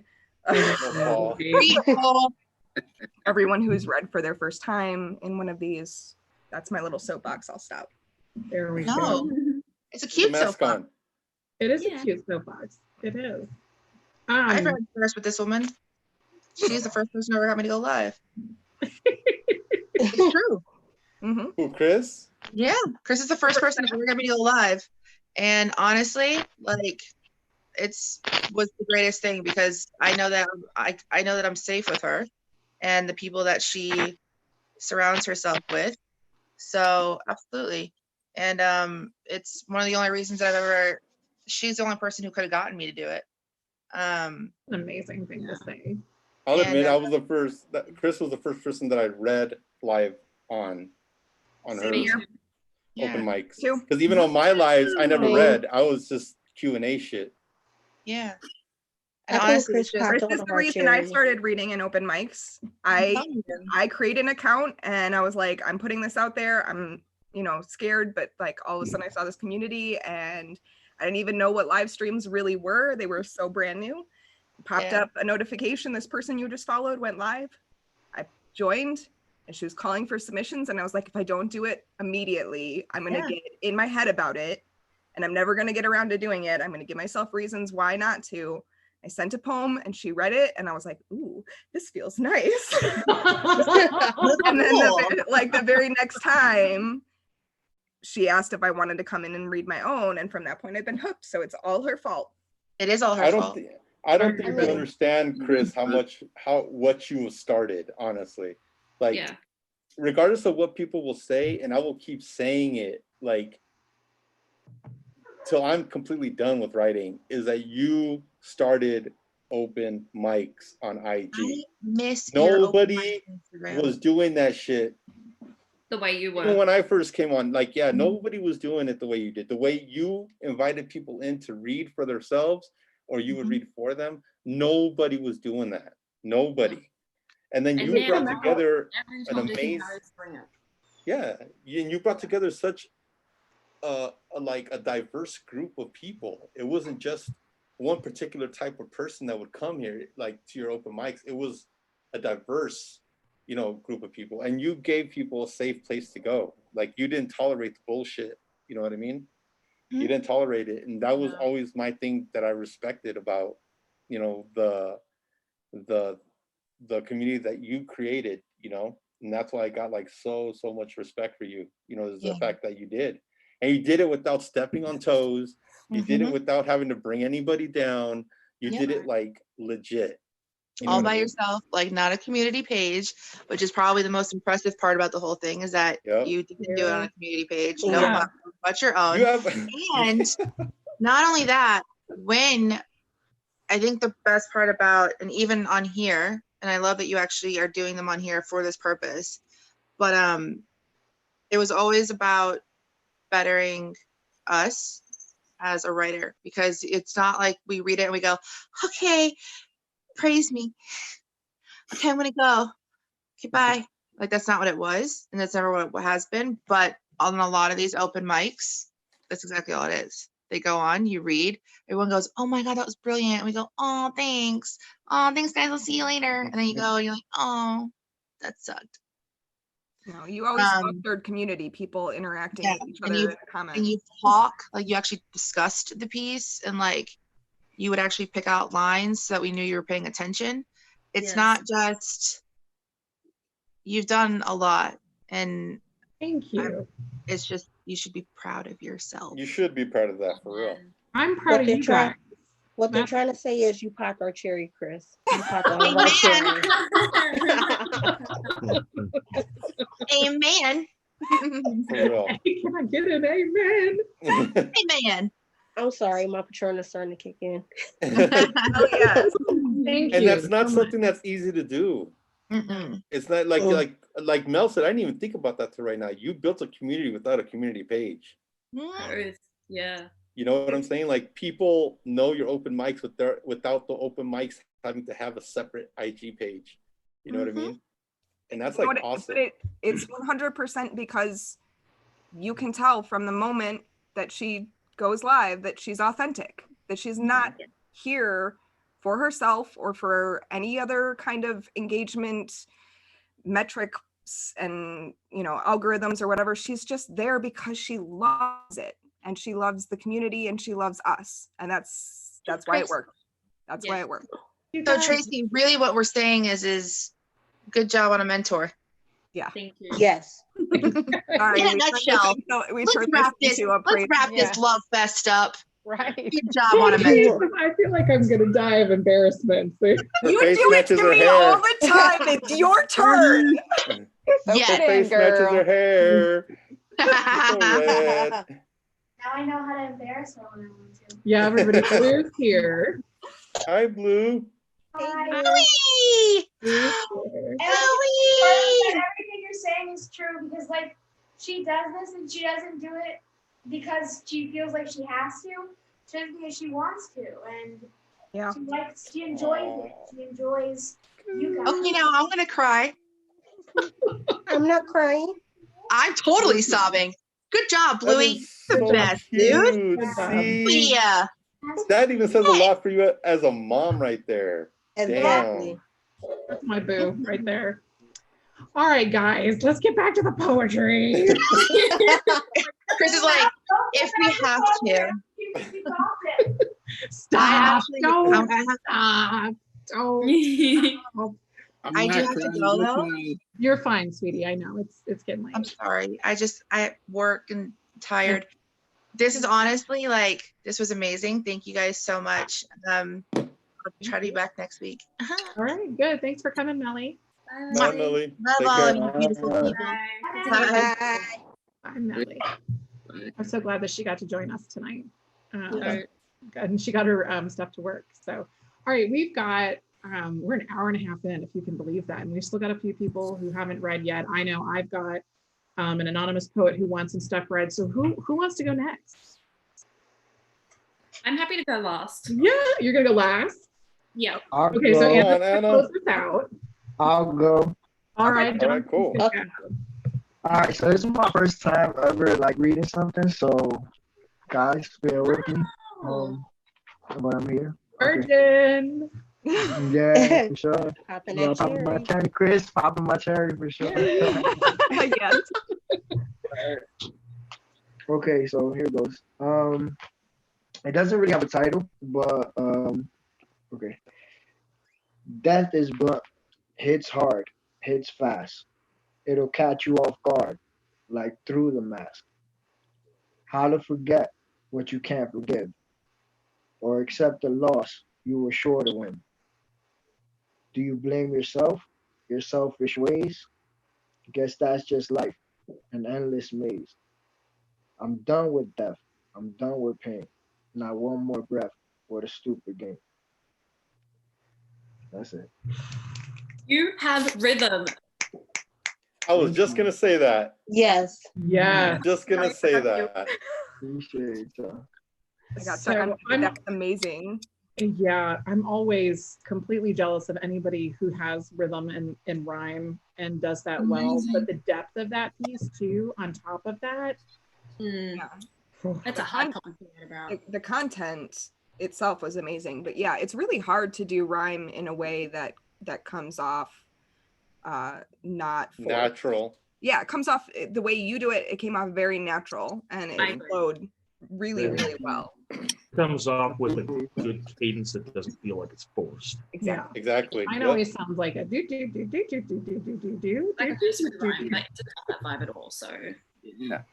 It was Well, that really was my first time. So I was nervous. I was super nervous doing that. No, man, So good good. job. So good. Yeah, Yes, I appreciate well it. Good job. all right. What else have you got for us? You got anything else? All right, I got one more I could do. Okay. All right. Okay. So this one, it might really come off like singing, but all right. So okay. Another pen clicking, fighting off the sickness. I know mama won't love it if I'm running like a chicken. Tired of the bickering, constant arguments. Lifestyle kind of has me thinking. Stomach's very twisted. Feels a little nauseous. God, my thoughts are robo tripping. Nothing harder to control than someone wanting static. Ah, dang, I messed up, guys. Okay, Here, start over. so okay, I'm gonna start again. Sorry. Yeah. Another pen clicking, fighting off the sickness. I know mama won't love it if I'm running like a chicken. Tired of the bickering, constant arguments. Lifestyle kind of has me thinking. Stomach very twisted. Feels a little nauseous. God, my thoughts are robo tripping. See most doubt is automatic. Nothing harder to control than someone wanting static. You try hard not to panic. Start losing all your faith nobody even knew you had yet. Blood upon the canvas. Doesn't feel like art no more. What's causing all this havoc? All I know is that I've had it. I might need a pattern room to help me sort this madness. That was it. Hey, this man's a rapper. That was That rhythm. That was like a perfect representation of like anxiety and that like building tension. Yeah. And, Yes. That flow though. So good. And what I really like that you did is I could tell what you did when you said you messed up. I thought you were doing fine, but it's because you were coming at it at first like it was a song, but then when you read it again the second time, you were coming at it how it was written to be. Just you were just talking through it. You know what I'm saying? 'Cause- and I tell you that because I do that shit all the time. Like I'm writing something, it's like, oh, this is gonna be a good song. And like completely changes the tone of everything. Like, you know what I'm saying? It's like the music and the poetry are like two different worlds, kind of, when it comes to delivery, you know, but when the way you delivered it the second way sounded way more natural than you did the first way. And I'm not dissing either way. To me, like I said, to me, they both sounded great. I You know, but I think you stumbled like internally yourself because you were trying to make it a song. You know what I mean? But either way, bro, the way you delivered both ways, it was good, dude. It was amazing. Yeah. Thank you, man. You said this man's a rapper. Yeah. I have a lot to go. Yeah. I have a lot to go. A long way to go from here. Definitely, guys. But I appreciate you listening to it. Definitely. That Keep was going, man. There Keep were going. so many lines in that. The one that keeps like going around in my head is the one about the blood on the canvas. I'm not sure where you went with that, like a big specific line, but the mentality about that, like, you know, this being art anymore and the blood on the canvas, and I was just like, oh shit. Yes. Like he's reading my mind. I go through some stuff like personally, so sometimes it comes out, you know. Well, you did it beautifully. Oh, that's good. It's perfect. Thank you guys. Yep. I I appreciate thought it. it was really interesting how, like, at the very beginning, it did have that kind of structure in a song way, but then it starts really kind of picking up and then pulling back in a little bit. It really keeps you off your guard and Yeah. kind of give it this really like, you know, anxiety inducing or confusing kind of Yeah. feel to it that I It think pulls is- you exactly into the message of the poem. Yeah. It Yeah, keeps it you does. so engaged and wrapped up in like what it is that you're saying. keeps you off your guard, and it makes the words actually sink in a lot further. Yeah, I think what we're saying is we'd like to hear you read more in future, Yeah, definitely. Yes. open mics. So Yeah. you better be coming and I'm here with you guys. I mean, as long as you have me, I'm definitely happy to be part of the family. Yeah, Yes, sure. yes, You guys I'm are back. I'm happy to have you, man. for sure. Welcome, welcome. All right, I'm gonna read, I think all we've got left after I read my anonymous submission is Anna, which I'm super excited about to close this out. Let me just make sure that I A did. cat. What about Cat? Cat. Cat. Can't forget Cat. Usually Cat goes so much earlier. I'm like, oh, she's already done. I know. I like to hold off just because I don't want to like dominate the screen if somebody else wants to go first. I want to give up that space for them to go first. Sure. Okay, so we'll I go think Anna anonymous. ending We'll is go probably you, the perfect way to go though. and then Anna. So unless Paul is gonna read. Paul says no, he's not gonna read. He's not gonna read. Oh, damn you, Paul. I know. He's you know, it's a rare thing for him. It's Paul. It is Paul. It is. All right, so I've got two pieces from an anonymous poet who I hope at some point soon is going to come out of the closet and admit to who this person is. This piece is called Regrets. In the sky above, the darkness brightens the transfixed starry sight. Down below, eyes sparkle magically in the early morning twilight. As I expire, my spark slowly fades, diminishing my might, my scorch, being told over and over, if you play with fire, you're going to get burned. But no one ever asked if all I was really looking for was a little bit of warmth. Ooh. Oh, that's beautiful. Isn't that beautiful? Yeah. Yes. Yeah. I give I snaps. like that. It's so snaps. No one ever asked if all I was really looking for was a little bit of warmth. Yeah, I'm warm all over for sure. Yeah. Beautiful. This next piece is called Feudal Corazon. Now you and I are even. Now I've learned to forget. How sad is it to say goodbye, but from you, there is nothing left to expect. It doesn't matter anymore what I have to say, but hearing my name coming from your heavenly lips in poetry, in every worth is poetry in every worthless way. Perhaps it's my broken heart that can't distinguish between your scorn and your love, but it's you, mi amor, y mi vida, my useless heart refuses to relinquish. Oh, wow. That piece dropped the hammer from the very first line. Right? The very first line, I was like, oh. Now you and I are even. Yup. Yeah, no, The that very pulled me first right in. I was line. like, okay, I'm tell me I'm more. listening. I'm listening. I want to know Tell me more. How? Tell me more. How? It's really Nice. just how she reads. It's just like so Yeah. crazy. Paul is- Oh my God. Paul is being a beer back right now. I love him. This person needs to come out of the closet because Right? Yes, Yeah. please do. I know this person is watching right now. And so Want to know who you are. Tell and me. hearing out the how closet. one things in poetry is. Yes. You're safe Yeah. here. We got nothing but praise. nothing but praise. So Nothing but praise. At Well, least except nice. Chris. let me Except attribute- Chris. But what's you know, that? never mind. I was Did you say it's me? No, she said except Chris, right? Wait, or is it you, Chris? It's not me. Might be Chris. I'm not that good. I'm not that good. Oh, hush. That's what I was about to say. Oh, hush. Thank you very much. Little Stella. That's for- not beer. Change. Two beer. Wade, That's not Wade, beer. Wade. Wade. Wade. Not doing this with you, Wade. Not doing it with you again. Just because you like Corona Light. Oh, what the fuck? That's worse than Amstel Light. That's Oh worse my than Stella. God. Oh, damn. Yeah. Oh. That's for a whole different conversation. It is. It's a whole different. That's a drink. for a That's a live. drinking topic. Yeah. That's for its own live. Talking beer with me is like talking politics. You don't want to go there. Oh. Oh. All right. Okay. I got some All poems right. to read. Okay. Yeah, Kat's got some poems to read. So let's do that. Let's do that. Okay, so I've been in a mood. I am in a mood, so I apologize. I'm gonna start with the heavy shit and then kind of cycle back around to something a little not quite as punchy, maybe, but still. I think I read this after last week's open mic when Chris and I were live just shooting the shit together, but I didn't read it in an open mic, so I would like to do that now.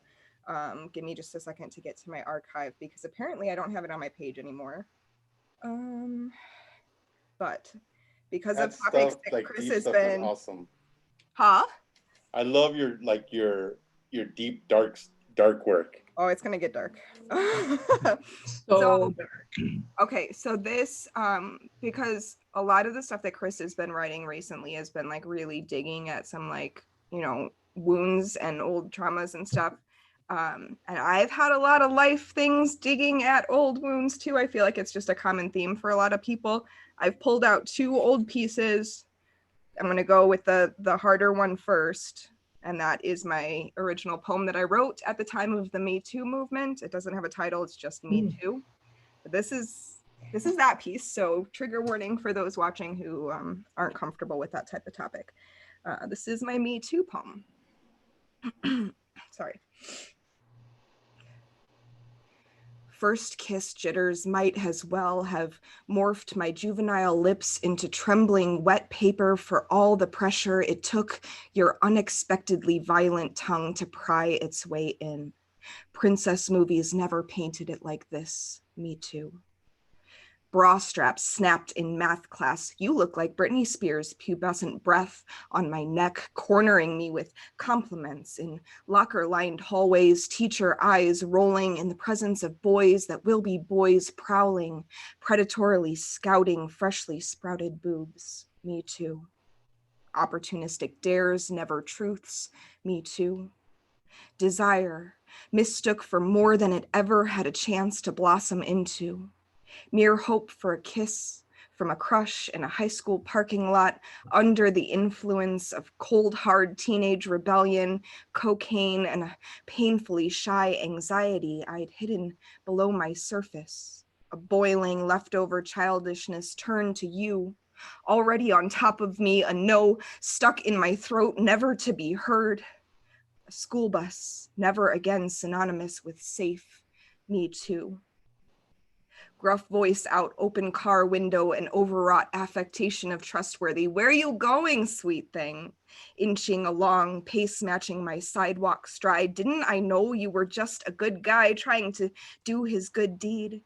You'll be sorry you didn't take my ride when you run into some creep, tires peeling. Me too. Husbands who substitute guilt trips and cold shoulder woe is me hurt feelings for foreplay. Co-opt your painful memories for masturbation material. Here, I got you another drink. Code speak, a currency exchanged for a falling hush over my sense of perpetual unease.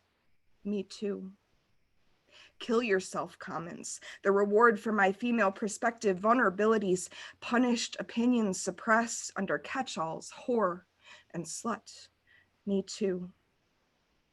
Your hand on my throat, all protector playing a role drained out of you. Now fully the monster you'd always claimed, no buffer of kisses hung in my memory between my clamoring windpipe and the moment earlier in that same day when security shattered, you turned me into the person who begs someone to please stay. Me too. So that's that. Oh, I remember that one. It gives me goosebumps every single time. Thank you. Jesus. I know. You know how I feel about that piece, Kat. It's I just. remember the first time I heard it too. I was just like, Oh, Still sword. Yeah. You are the queen, Kat. You are the motherfucking queen. Thank you. That is some of my Me Too moments. Unfortunately, not all of them. So there you go. I don't have anything to say about it, but that's that. This one's a little more relative to my current feelings on things. This is my dude poem, which was another trend that was going around when, I don't know, this was a while ago, but it became a hashtag, my dude poem, because there were a lot of poems at the time going around that were, you know, in jest referred to as she poems. Whether or not they were written by a woman, oftentimes they were written by a man, but it was she this, she that, a lot of she. And this was kind of our backlash. Answer back. Yeah. A little bit. This is our dude poems. This is the dude bros that we've had to deal with in our romantic lives. So this is my dude poem, and that's all it's called. There's no special title. So. Dude tells me he wants to be my first and gets mad when I don't comply. Dude tells me he's just really not that into blowjobs after guilting me into giving him one as a consolation prize. Dude thinks I'm a trophy. When I call him on this, he tells me he's sorry I feel that way. He can't fathom his role in feelings being made. Dude wants to teach me how to play video games. He grabs the controller from my hand, and it's the most action I've gotten from him that day, so I leave him to it. Dude doesn't notice how my eyes unfocus when he talks. He's all 9 Inch Nails songs and slackjaw philosophies, and do I want to hear about the next tattoo he's planning on getting? Dude thinks he's cool for rocking a cummerbund and cane to a company holiday party where he gets too drunk and uses me as a crutch to walk out on. Dude spills beer on me at his birthday party, yells, "Show us your tits," across a crowded room, but, you know, ironically, dude isn't misogynistic because he's saying it to other men. He'd never say that to me, but dude only seems to think to take certain kinds of photos when we're together. He lets slip his priorities in what moments he deems worth recording for posterity. Dude likes to tell me how much he grieves over what those other boys, not men, definitely not men, did to me. He wants to help me. Dude wants to teach me how to let go of things, namely my standards for how he treats me, but we don't talk about that. Dude thinks that I get upset over everything. Dude turns on the TV to a nice pair, and when I don't take the bait, he makes sure to tell me that, yes, Nicole Kidman has definitely gotten a boob job, and side-eye waits for me, my response, so that he can sigh at me. My therapist says dude looks like he listens to country. Dude does. Or the modern bearded button-up shirt with meticulously rolled up sleeves version anyways. Hipster coffee house jams on repeat. Dude thinks I'm exaggerating when he incites my anxiety to new levels that include dry heaving. Dude is an empath just like me. He knows I'm strong, but he can sense my every need, and need begets need until dude has positioned himself to be the answer to everything. But he didn't see our end coming. Dude sees beyond looks, but only dates women who look like me. That's my ode to the dudes. Oh God, it's so Dude powerful. sounds like an asshole. Yeah, Dude, fuck that that was like- dude. That last line. But yeah, there are several of those dudes in there. That's an amalgam of several different dudes. Good shit. Good shit. Thank I you. love hearing pieces like that. Thank This is a reminder of, wait, don't be like that again. Yeah, man. Yes. Marjorie, for sure. That's like, I've learned my lesson. We all make mistakes, whatever. I mean, there are plenty of more that I could include in there, but I don't because they were from well-intentioned people just making honest mistakes. I only roast the people who are malicious about it. They deserve to be roasted. They deserve to be roasted. I feel Natalia needs to do a dude poem. Yes. Natalia should do a dude poem. Yes. All right, and then I've got one more. This is of a different variety. The last two pieces were more like my slam, like spoken word. This is more of a, I don't know, flowery, poetic-y prose piece. And this one is called Too Much / Emotion. Born as a poet, I was a writer, an artist bent on spilling forth, cursed with emotional absorbency. I feel ever the need to wring myself out, bleed the thoughts plaguing me onto the canvas of life and time. She is not my friend these days, but I welcome her passing. And I whore myself out, both the pimp and the prostitute, selling my emotions on the street corner, hoping someone will find value in what I'm trying to rid myself of. Too much. I share myself too much, granting strangers access to my innermost flows, the crescendos of incessant pondering, obsessive thoughts, and far too much emotion for one body to carry alone is what I feel, no matter how many surround me. Beckoning to be allowed in the emptiness of interaction depletes me, and I choose to vomit up my insides instead, into public vestibules, wanting to be seen and felt, but never touched. For the touching is too much of this penchant for transparency provides again and again to be a different kind of wall. My defenses have run dry as creek beds in a drought, and I am at an intersection yelling what's in my heart, churning and ploying to break open and see the light of day, the time fading, and my energies my energies evaporating, droplets of every little thing that has ever happened to me. Every choice I've made, this bed wants to eat me up, and I long to be digested, but know not how to prepare my longings into a meal worth tasting. Savoring, I am crusted over with excess salt, draining onto the page of the canvas that is this day, and the next, exhausted by myself, by my very existence. Yo. So yeah. God damn, Kat. Well, Wade was saying earlier, you can tell when Chris is in a mood by what she posts.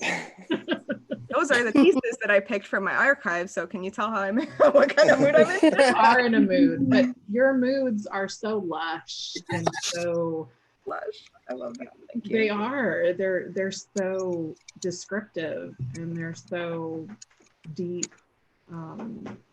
Those pieces were magical. Thank you. That always leaves me speechless. I know. I know. You just don't ever have anything to say after she's read. You're just like, No. what's She said was says said. everything there is to say. What's Yeah, a vocal exactly. cord? Don't have one. Yes.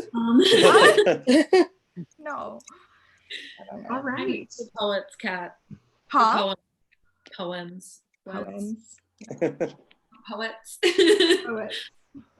Yeah. All right, Anna, it's time for you to close us out. Anna. I'm so excited. Woo. I'm so Me excited. too. I'm so I don't think I've ever heard I Anna hope read you are. before. Oh, you're in a We treat. have You're in time for for a treat. 3, if that's okay. Yeah, absolutely. I'll read a couple of pre-unintentional hiatus pieces and then one I wrote finally the other day. I'm trying to get back into poetry and stop being in my head and beating myself up about like Instagram algorithms and all that shit. So. Amen, sister. Hear Fuck it. Yeah. that shit. All right. I'm really bad at titling my poems, so this one doesn't have a title. Okay. Heavy heart, heavier mind, I feel the loss in all immensity, so I maintain the grind of teeth against teeth. I break my stride towards the world that surrounds me, turning my back on the treasures I sought to find. Now, I only seek peace, a precious stone that has been lost, misplaced between the sands of an hourglass, the type to glisten in the daytime and taunt me with its ear-piercing laughter when the moonlight arrives. Is light not light, regardless of its habitat? A glimmer of hope descending upon us in our darkest times shines brighter than the same sparkle that sits atop the sun, only to become one with it. They say joy comes in the morning, while forgetting the stealth of its arrival at the inescapable strike of midnight. The sudden emergence of serenity sought for a lifetime, it swallows the tears in my eyes and beckons me towards its warm embrace.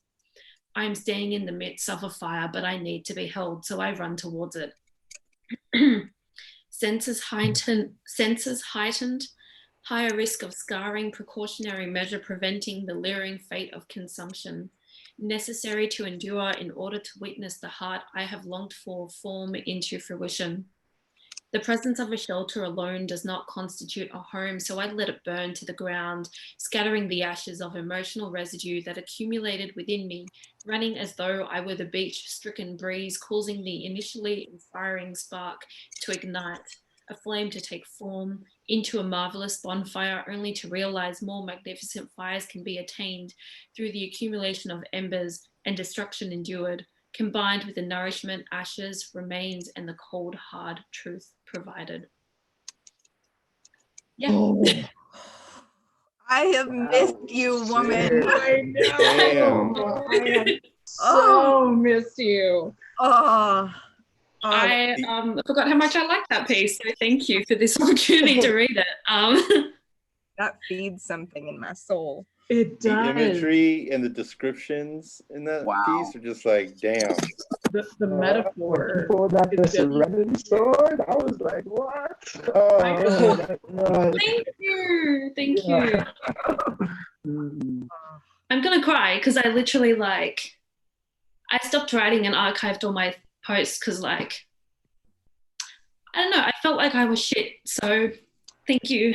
You are not. That's why I did it too. Remotely close to shit. You are incredible. Listen, if anything, you are the shit. You heard?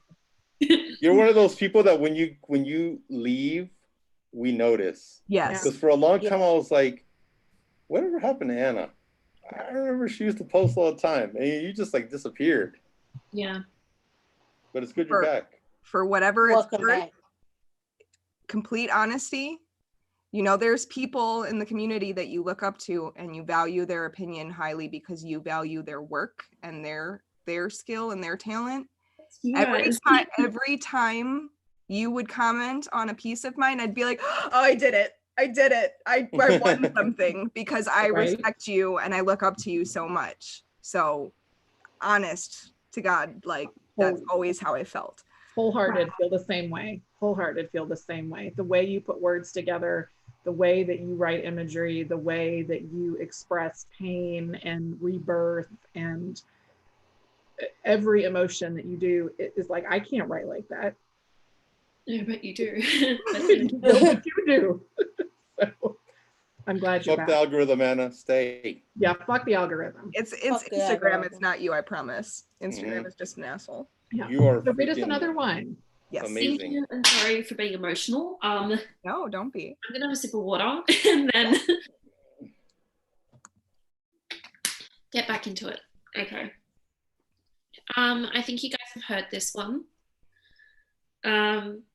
It's called Sunday Night. It has a title. Driving on the highway, windows down, speeding at 80 in a 60 zone, I pull over into the nearest service station. The ground beneath me quakes as I plant my shaky feet upon it. Step by purposeless step, I wander over to the counter and ask the cashier for a packet of cigarettes and a lighter. At the worst possible time in my life to pick up a bad habit, I carry my purchase back to the car and throw it aside. In a place where I have been so depleted of my own love that I am unable to feel it, let alone provide it to another, the last thing I need is a toxicity of smoke drying my insides out. As keys being turned slowly by exhausted hands ignite the car's engine, I somehow stumble upon the resolve to inhale, exhale, smile, signal, check my mirrors, drive, ignore the crawling calls of death from the cardboard box in the passenger seat beside me. Tell myself that if all is lost, at least I will still be here standing. Laugh at the absurdity of punishing myself for another who has only ever asked for my peace. Allow the tears to cascade into my lap, for I cannot contain them any longer. fight the fear of inferiority that seeps into and beneath the very layer of skin that shields me, and allow myself to come to the realization that I cannot be shielded from myself. Nor can I drown her relentless voice out with tears and screams, nor can I drive away from her chasing presence, nor can I beat her to the ground when she's already 6 feet under due to her mistakes. Wow. You're gonna make me cry. When I wrote that one, I was crying because of a shitty ex, and I actually did buy the cigarettes and then they tasted like crap, so I threw them out. Good for you. So I started up smoking again because of a shitty ex, and I did not throw them out, and it's problem. so hard Good for you. I have a hookah every now and then, and it's the same thing, just in one hit. So yeah. Oh, that graphic is so visceral. Like, something about it just draws you, and you feel like you're in it. And I love the way that you flow back and forth between like flowery prose and like grit, like in the moment description of like just not mundane, but like things that we all do that we don't even think to put into poetry, but that's why it's so real, is because you can feel it. You can feel like your keys turning in your car, and like just it's like you're actually inhaling, exhaling. Yep. Mm-hmm. Yep. So good. I'm a big fan of imagery. And it's like when people could do that, where it's like almost like a video in your head. Like, I literally saw everything that you were saying in that piece. Wow. It was crazy. Like, I may not have experienced it, but I can literally put people in that scenario and watch it as if it was like a video, like a movie. The way that you just like everything, walking to the, stepping on the floor, and you know, and you shaking as you're walking to the store, buying the cigarettes, getting in your car and just throwing the cigarettes to the side. It's like I just saw everything that like it's very cinematic. Very cinematic. And the way really great writers, presenters, directors, whatever, storytellers tell big stories that are from large moment to large moment, but the things that really stick with you are the ones, certainly with me, that can tell like a 5-minute story over 2 hours. Yep. Create that much depth in a moment. Yeah. You know? That's a really good way. Amazing. Amazing. Thank you. All right. So you've got something new? Yes, I do. It's 5 days old. It's a baby. A baby. So it's a little bit longer. So thank you all for your time and for listening. This one's called Meditation. And here goes. I scale my fingers across the mirror's reflection. A similar soul with a familiar glow smiled back at me in the form of gratitude personified. Today, it's a cold morning. My breath fogs up the glass to leave a cast that conceals the only one that has loved me both more and less than myself, yet never left. I wipe the frost away from the mirrored glass. With the edge of my sleeve, I'm careful not to smear pieces of my heart all over the mirror lest I lose it. I cannot help what happens from here. It slips from me. It will always do as it will please. I ponder over the past when I have tended towards these matters of the heart with the utmost scarcity. I remember holding my sleeves towards my chest at all times to keep my vital organ inside, in hiding. I often buried my feelings along with it until the burrow would overflow, only to be bewildered by the state of asphyxiation that my tears would often leave me in. It's hard to breathe, let alone cry out your emotions when you're constantly choking on the parts of yourself that feel the least welcome when exposed. This time, however, I smiled as I smeared my gaping heart all over the mirror before me. Red and blue and light painted the girl, now woman, that I love most. Deep and profound, the only form of love I know, and also the manner in which I exchange breath with the world around me. Inhale, exhale. Vital energy coats the inside of my lungs as I affirm the sense of gratitude with which I intend to seize the day. I retract my hands and sleeves from their place in the smeared mirror. I place my hands over my chest and close my eyes. I feel that same energy expand exponentially, engulfing me into its vibration and steadying me. I focus on breath and breath alone. There is no other than pure breath in this moment. I focus on purpose and purpose alone. There is no other than pure purpose in this moment. Several moments may pass, however, I no longer fear these passings. For every moment that is for me will lay before my feet to rest. Green light flickers at me through closed eyelids as it morphs into an oceanic teal with a turquoise aura. I plunge into these light-filled waters of surrender, trusting that the day ahead will follow suit. I feel an overwhelming sense of stillness, calm, and serenity as though nothing else could possibly matter in this moment. Emotions, thoughts, and beliefs, they rise to the surface of my body and hurt around my temples. I feel a pulsing sensation reverberate from them, then make its way towards the center of my head. The sensation and all that it brings with it sit in the space between my eyes, beat after beat. I remain still and in a state of observation of everything with which I have ever identified, simmering into my breath and being exhaled so quickly yet so seamlessly. Renewed and not a casualty to be claimed despite the vastness of the change. 4, 3, 2, 1. I open my eyes and meet the glowing woman on the other side of the smeared mirror. My hands are still placed over my chest. I gaze upon the apparent recklessness with which I revealed and smeared my heart in this place only to feel a sense of shock. I feel a pulse reverberating from what I had always perceived to be hollows within my chest and flow into my hands. Realization dawns on me, as does the top of the rising. Sharing my heart will not destroy it. This part of me outlives the hurt it risks by touching the world's chaos with its bare hands. My heart instead shines so brightly in the face and midst of it all. I sing sweet songs to the mirror as I wipe the slate clean. I am greeted by a shining reflection and this new reality that lays before me. Yeah. There was God so damn. much in that was amazing, but I just lost it when you said this part of me outlives the hurt it risks. I know. I just, I know. I know. Wow, I wasn't expecting this. Thank you. I needed that. I didn't know I needed that, but thank you. Thank you. Thank you for holding space. And like what everyone was saying earlier, Chris, this is an amazing thing that you're doing. Like, you saw how emotional I got. So thank you. Thank you. Thank you so much. And thank you, so happy to everybody. hear you read. I'm sorry. I'm not crying, you're crying. Let's cry together. Thank you, all of you, for your generosity of time and sharing your work tonight, and for the conversation, and for being a part of this, week after week that we're doing it. And I love all of you, and I'm so proud of what we're doing here, and just thank you. So we had a great night tonight, so much amazing poetry. I look forward to doing it again next week. So look for the group chat, and you guys enjoy the rest of your night. Poets out. Thank you.